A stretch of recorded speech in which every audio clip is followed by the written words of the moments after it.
Stefan Poslanović iz Jasenova kod Despotovca je po zanimanju veterinar i 6. generacija u porodici koja se bavi poljoprivredom i živi na selu. Iako je kao student jedno vreme živeo u Austriji, nije želeo tamo da ostane, već se vratio u zavičaj. Osim što radi kao veterinar, uzgaja i ovce i bavi se ratarstvom.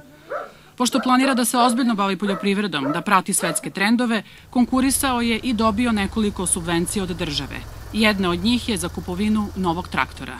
Država je izašla u susret i od pomoći od 800.000 dinara, koja je i bila maksimalna za trenutno ovaj model traktora, uspjeli smo da dobijemo. Posle punih 30 godina jedna nova mašina je došla u ovo dvorište.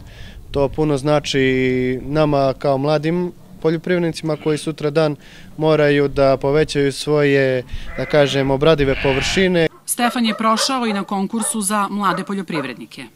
Reč je bilo o mladim poljoprivrednicima i o njihovim subvencijama maksimalnih 1,5 miliona dinara. Stiglo je rešenje, sada čekamo i isplatu novca, tako da i to smo uspjeli da ostvarimo. Stefan i njegova supruga Jelena, koja je prehrambeni tehnolog, planiraju da se bave mlečnim ovčarstvom i da prave sir i druge proizvode od ovčjeg mleka. Trenutno imaju matično stado od 15 grla rase Ile de France. Gledamo sada da umnožimo ta grla, a cilj nam je jednog dana, to je neka malo dalja budućnost jer velike financije su u pitanju, da se bavimo mlečnim ovčarstvom, gde ćemo među prvima, ja se nadam, u Srbiji uvesti francuske rase ovaca koje idu na proizvodnju mleka.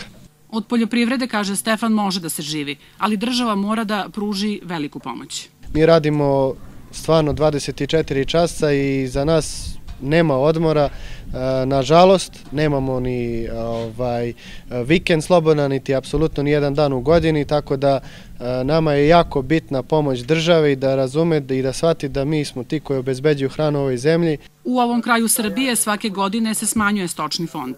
U Jasenovu trenutno ima oko 150 grla krupne stoke, a pre 20 godina bilo je oko 2000 grla.